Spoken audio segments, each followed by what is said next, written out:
محلى إفران ومحلى ماء محلى شربو ما بين حبابو. عين فران منبع يومي للطبيعة. عين فران حقا مع الطبيعة.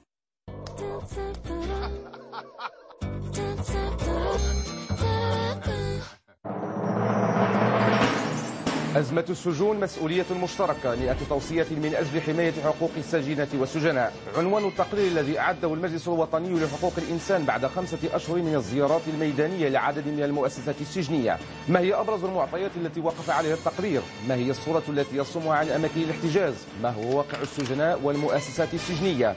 ما هي الإجراءات والتدابير الواجب اتخاذها لتحسين الأوضاع داخل السجون؟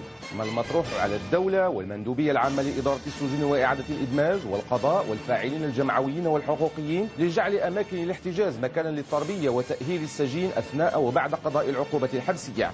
محاور أخرى يطرحها البرنامج مباشرة معكم في نقاش وريبورتاجات وآراء المشاهدين عبر البريد الإلكتروني والمواقع الاجتماعية مساء الأربعاء 7 نوفمبر.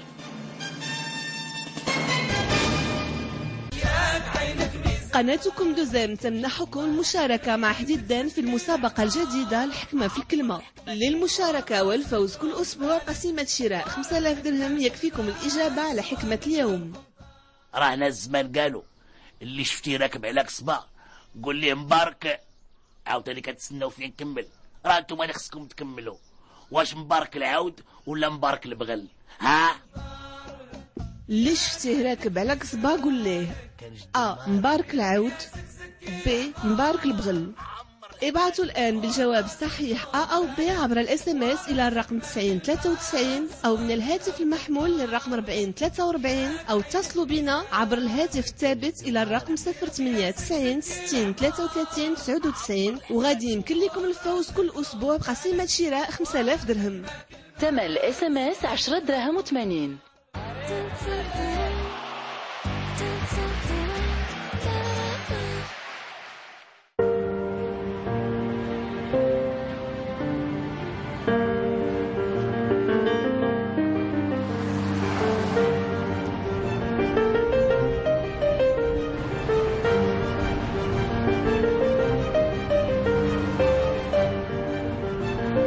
Sur toutes les routes, par tous les temps, partout où je vais, je sais que je ne suis jamais seul.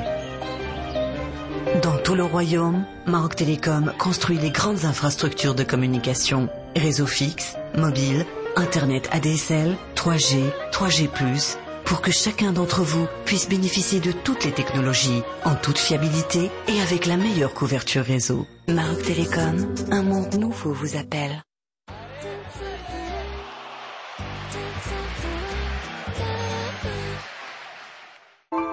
Dans moins de 48 heures, on saura qui de Barack Obama ou Mitt Romney présidera aux destinées des Américains pour les 4 prochaines années. Mais on peut d'ores et déjà dire que l'homme de Yes Weekend, le premier noir à la Maison-Blanche, a marqué l'histoire des États-Unis. Largement élu en 2008, lauréat du prix Nobel de la paix, salué par toute la planète, le chef d'État américain a suscité beaucoup d'espoir. Fermeture de Guantanamo, création d'un État palestinien, discours du Caire. Mais 4 ans plus tard, ses promesses sont restées vaines. Doté des meilleures intentions, Barack Obama n'a pas mesuré les obstacles qui se dressaient face à lui au quotidien. William Carell, réalisateur, habitué des enquêtes et des immersions dans les coulisses du pouvoir, nous emmène ce soir au cœur de la Maison-Blanche. Il aura accès aux premiers des Américains, à ses conseillers et aux meilleurs analystes politiques de la place. Tout de suite, l'irrésistible ascension de Barack Obama, un bilan de ce premier mandat.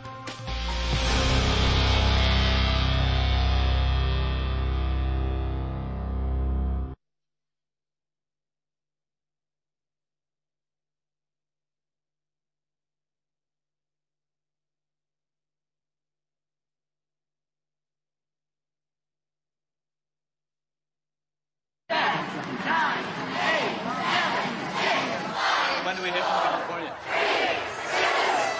11 p.m. on the East Coast, and we have news. Barack Obama will be the 44th President of the United States.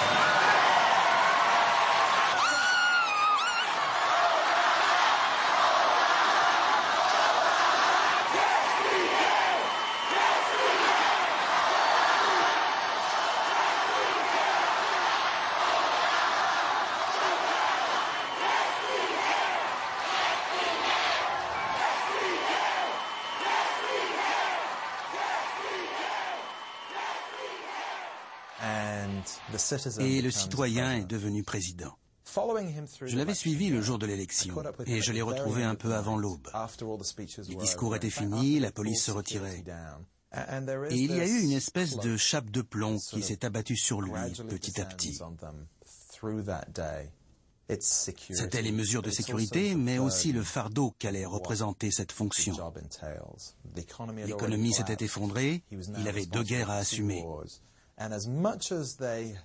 Et bien qu'il se soit préparé, je pouvais voir à la fin de cette journée qu'il y avait en lui le sentiment que plus rien ne serait jamais comme avant.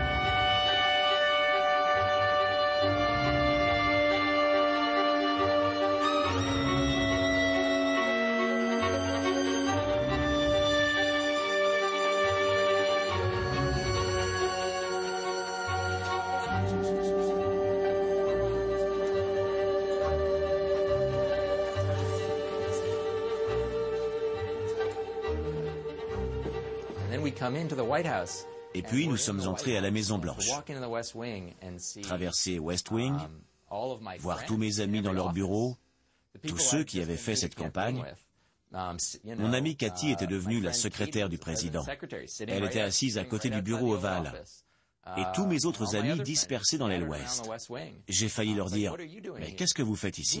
Qui vous a laissé entrer ?» C'était tout simplement extraordinaire. Un sentiment d'excitation, d'exaltation. Nous avions gagné. L'impression aussi de débarquer en territoire inconnu. Et tout d'un coup, j'ai réalisé « Ok, maintenant ça devient sérieux. » On entrait tous ici pour la première fois. C'était d'une certaine manière un changement de génération. Une génération très proche de celle du nouveau président. Beaucoup de visages inconnus. Beaucoup de jeunes, des gens nouveaux, des gens qui avaient tout quitté pour venir ici. Dans ce bureau ovale, on se serait cru à la veille d'un départ en week-end. Les gens étaient en jeans et t-shirts, pas rasés, y compris le président. On avait l'impression qu'Obama ne réalisait toujours pas qu'il était là. Il avait pourtant tout fait pour. Il soupirait en levant les yeux au ciel, l'air de se dire « C'est ridicule, qu'est-ce que je fais ici ?» Yes, sir? What's up? Register.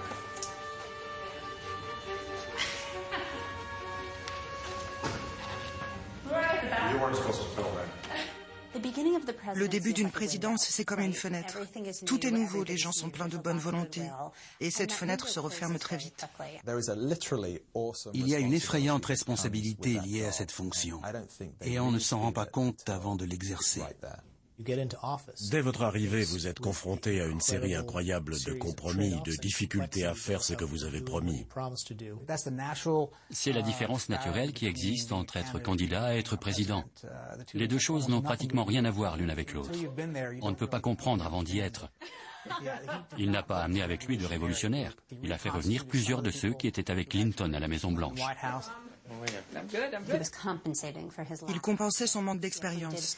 Il a pris des gens comme Larry Summers, qui avait déjà été ministre des Finances, Bob Gates, qui avait été ministre de la Défense, Hillary Clinton, qui avait plus d'expérience que lui à Washington. Avoir des gens compétents et de cette envergure le rassurait. Pas seulement lui, mais le reste du pays. Avec Barack Obama à la barre, mais entouré des meilleurs. Il a amené avec lui des gens comme David Axelrod, qu'il connaissait depuis longtemps. Robert Gibbs, l'un de ses plus proches conseillers, allait diriger le service de presse de la Maison-Blanche. Robert Gibbs sera la voix d'Obama, son porte-parole, son conseiller en communication. C'est lui qui a choisi de diffuser une photo du président, les pieds sur son bureau, avec des chaussures trouées. David Axelrod sera le stratège de Barack Obama. À 13 ans, il vendait des badges pendant la campagne de Robert Kennedy. Il a rencontré Obama en 1992 et ne l'a plus quitté. C'est lui qui l'a présenté au scénariste de la série À la Maison-Blanche, qui a construit le personnage du jeune candidat démocrate sur le modèle de Barack Obama. Axelrod lui écrivit après l'élection « Nous sommes en train de vivre votre scénario ». Nous étions un petit groupe, sa garde rapprochée, dont Axelrod et Gibbs. Je dirais que c'était son vrai noyau dur. Mais j'y ajouterais aussi le vice-président Biden. Il savait parfaitement quel rôle il devait jouer, pas seulement à l'intérieur du gouvernement, mais aussi en public. Il était l'anti-Obama à l'extérieur, chaleureux, parlant fort, démonstratif, un peu fou par moments. Il est exactement tel que vous le voyez. Il reste le même, il ne cache rien, et il sait comment parler aux gens. Hey, how are you? Sorry, I'm...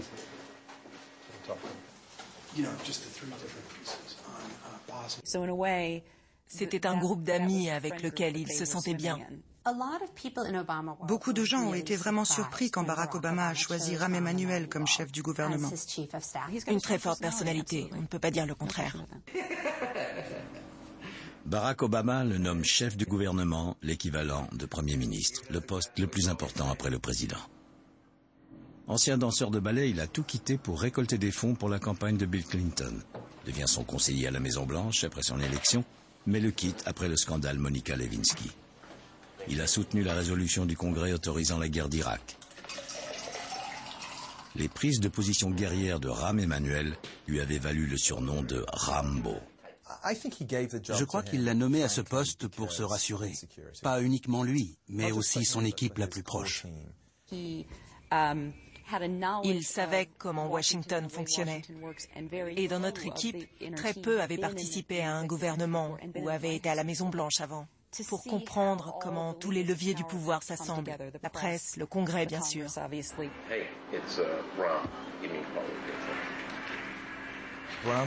Rahm était quelqu'un qui savait tout de l'exercice du pouvoir, comment travailler avec les bureaucrates, le Congrès, et qui avait l'énergie nécessaire pour le faire. Il aime se battre.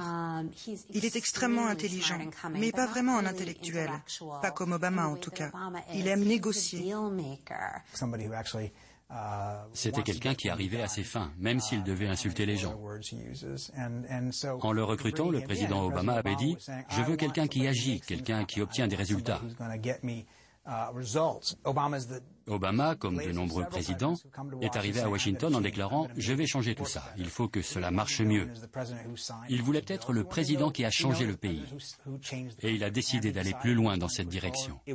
C'était judicieux de la part d'Obama de choisir comme chef du gouvernement un homme qui connaissait si bien Washington. Mais il s'est retrouvé coincé avec quelqu'un trop proche du Washington qu'il voulait changer.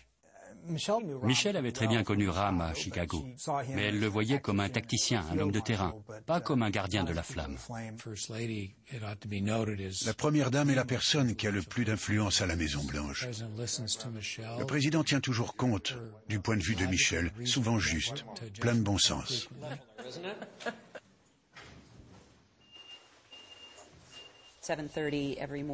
Tous les matins à 7h30, nous avions une réunion avec le chef du gouvernement. Y assistaient tous les membres du cabinet, plus les hauts fonctionnaires les plus importants. Donc Larry à l'époque, Larry Summers, mais aussi tous les conseillers de la Maison-Blanche. Nous parlions des problèmes du jour et de la stratégie à suivre.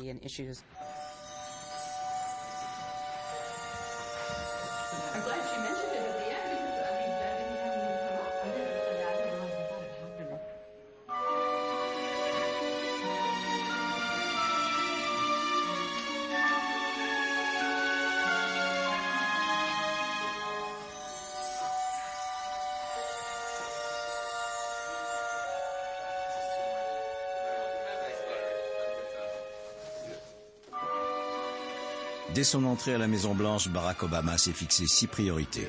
Sortir l'Amérique de la crise économique, réformer l'assurance santé, obtenir un traité de paix entre Israéliens et Palestiniens, quitter l'Irak, retirer les forces américaines d'Afghanistan. Et en priorité, fermer le camp de Guantanamo, héritage encombrant de l'ère Bush. Fallait-il faire tout le programme tout de suite? Il a tout lancé en même temps. À la Maison-Blanche, on a appelé ça le Big Bang. 24 heures après son entrée à la Maison-Blanche, Barack Obama signe le décret présidentiel ordonnant la fermeture du camp. By the authority vested in me by the Constitution and the laws of the United States of America, And we then provide the process whereby Guantanamo will be closed no later than 1 year from now. We can abide by rule that says we don't torture. So with that, let me sign the next executive order. There you go.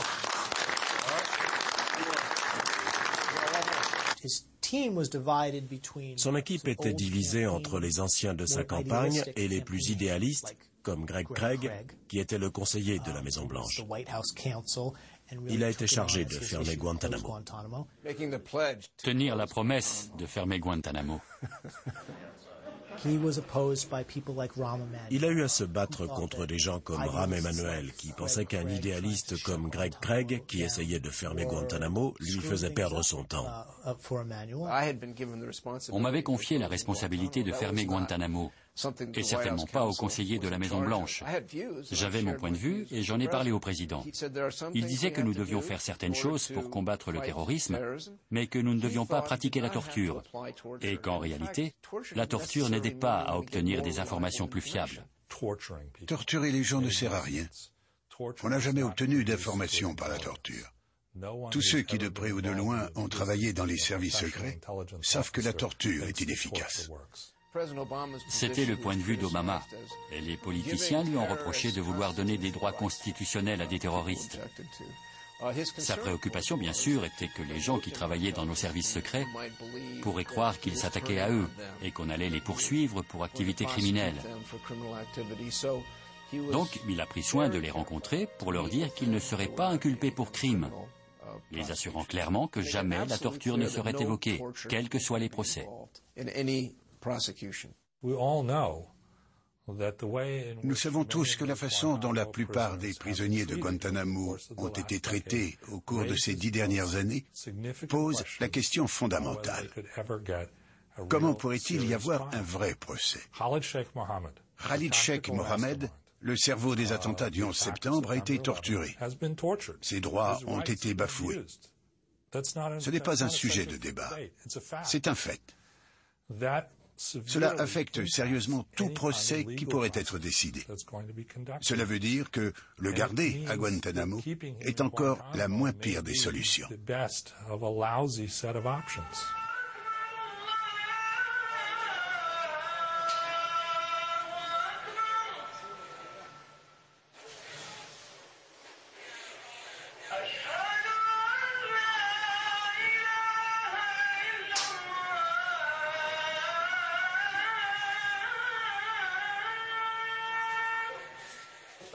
Il y avait une autre question. Que fallait-il faire des gens arrêtés et soupçonnés de terrorisme? Où les mettre? Et comment?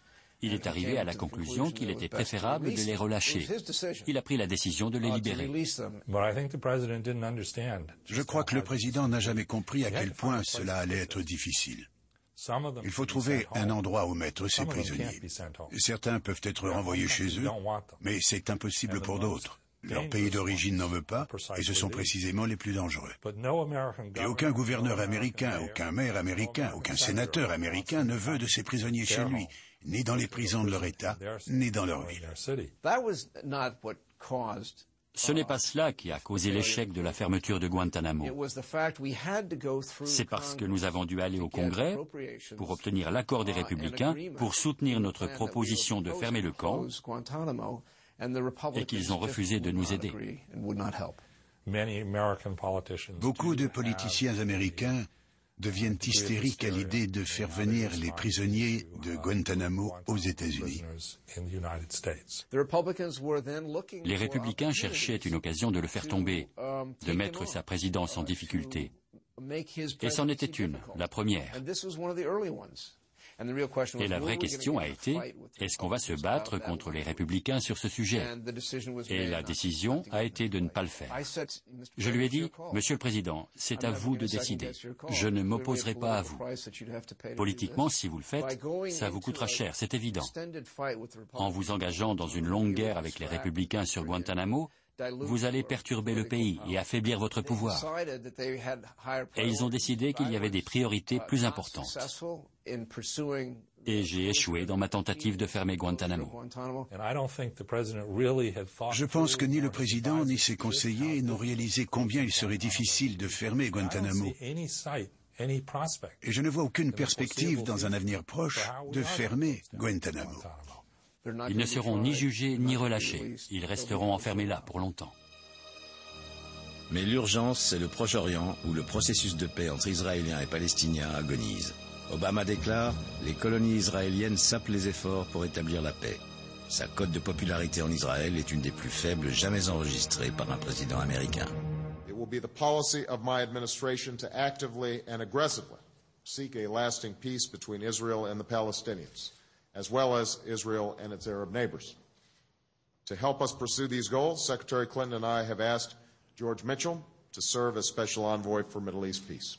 He will be fully empowered at the negotiating table, and he will sustain our focus on the goal of peace. No one doubts the difficulty of the road ahead, and George outlined some of those difficulties. J'ai commencé par téléphoner à plusieurs amis pour leur demander leur avis. Et comme les 6 ou 7 premiers m'ont tous fermement déconseillé d'accepter, parce qu'il n'y avait aucune chance de réussir, je n'ai pas appelé les autres. Le président Obama était probablement naïf quant à la complexité du conflit israélo-palestinien. Je crois qu'il était animé des meilleures intentions, qu'il a choisi les hommes les plus compétents, mais qu'il n'avait pas tout à fait mesuré combien cette bataille politique allait être mouvementée. Il m'a demandé de partir immédiatement dans la région. Il voulait qu'on s'y mette tout de suite. Il savait, comme la secrétaire d'État Hillary Clinton et moi-même, que les circonstances n'étaient pas favorables à ce moment-là. Il y avait énormément d'hostilité et de méfiance des deux côtés. Nous avions espéré que le gouvernement israélien donnerait son accord pour la solution de 2 États côte à côte. Et quand le Premier ministre Netanyahou a dit oui, nous avons considéré que c'était une déclaration positive et un immense pas en avant. J'ai dit dès le début aux dirigeants des 2 parties, ce conflit ne se terminera jamais et il n'y aura pas d'accord sans une négociation directe entre vous deux. C'est impossible. Vous devez vous asseoir ensemble et discuter. Je suis allé 3 fois dans la région et j'ai rencontré les chefs d'État de 14 pays arabes, dont les Palestiniens. Et tous, sans exception, nous ont dit qu'ils voulaient un gel de la colonisation avant que nous puissions envisager de faire quoi que ce soit. Et le président a donc demandé à Israël d'arrêter la construction de nouvelles colonies.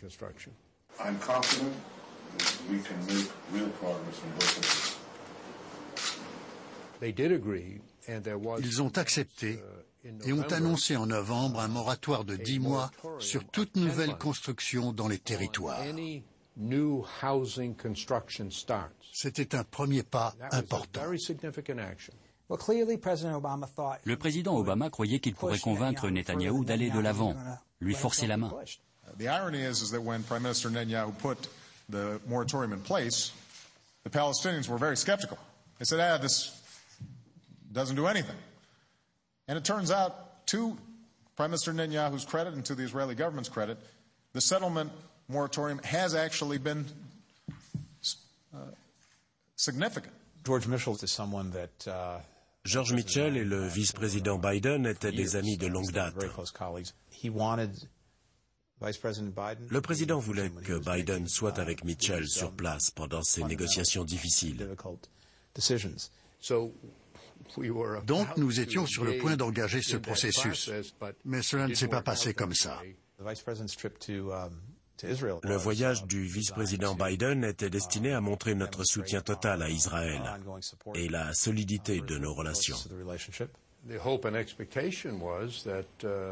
Notre espoir était que le vice-président Biden, qui est très apprécié en Israël, encourage le gouvernement israélien à faire quelques pas de plus pour créer une atmosphère plus propice aux négociations.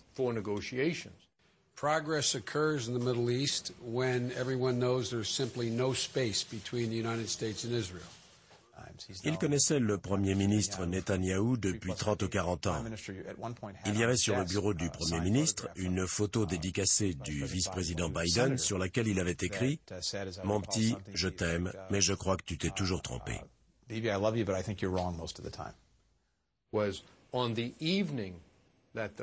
Le soir où le vice-président est arrivé en Israël, j'avais rencontré le matin même à Jérusalem le premier ministre Netanyahou, puis dans l'après-midi le président Abbas à Ramallah, et ils nous avaient donné leur accord définitif. Et juste au moment où nous partions et montions dans nos voitures, nous avons reçu un court message sur nos téléphones portables disant que les Israéliens venaient d'annoncer la création d'une nouvelle colonie. Moi, mais aussi la secrétaire d'État, le vice-président et le président étions évidemment surpris par cette annonce. Nous étions inquiets de l'effet que ça allait avoir sur les négociations. Nous avions constamment été assurés par nos homologues israéliens qu'il n'y aurait pas de surprise, qu'ils ne feraient rien qui puisse contrarier notre visite. Et ils nous faisaient ça.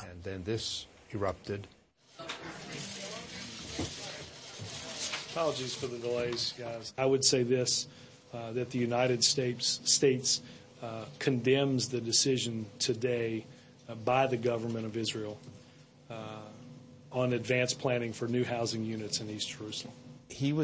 Biden avait prévu de dîner le soir même avec le Premier ministre Netanyahou chez lui en tête-à-tête. Il a décidé d'y aller et en a parlé au Premier ministre. Le Premier ministre lui a dit qu'il n'était pas au courant, qu'il n'en avait pas été informé, que c'était une décision prise par des ministres de son gouvernement et que leur position sur certains sujets n'était pas identique à celle du Premier ministre. Et la colonisation en faisait partie. Le Premier ministre a ajouté « Ça n'a pas attiré mon attention. Je regrette vraiment si cela devait vous embarrasser. Vous savez, le Premier ministre ne peut pas tout contrôler. » Et le vice-président lui a dit « Écoutez, nous pensons que continuer la colonisation ne fera pas avancer le processus de paix. » Les Palestiniens avaient été très clairs et cohérents avant même la première rencontre. Ils commençaient chaque réunion en disant « Si jamais il y a une extension de la colonisation, nous ne pourrons pas continuer les négociations. » Donc il n'y a eu aucune surprise quand ils sont partis. Ils avaient été très clairs dès le départ. Et les négociations directes entre les Israéliens et les Palestiniens ont pris fin. La plus grande erreur du président en politique étrangère a été son incapacité à comprendre comment gérer sa politique israélienne efficacement. En réalité, le président Bush, lui, a agi contre la construction des colonies israéliennes en réduisant l'aide financière versée à Israël, ce que le président Obama n'a jamais fait.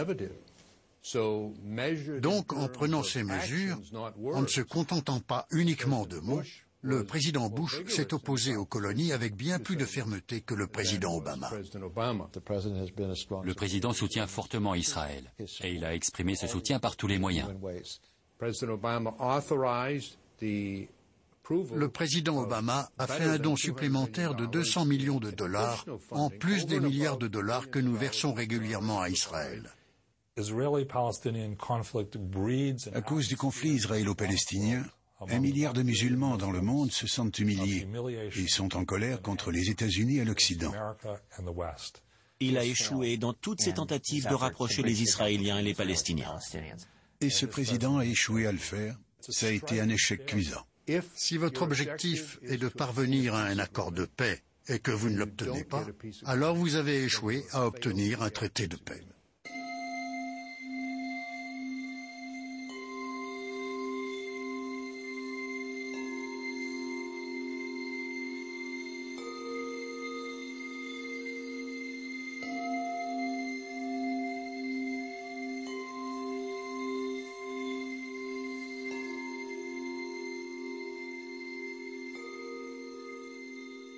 Ils ont cru que c'était une blague.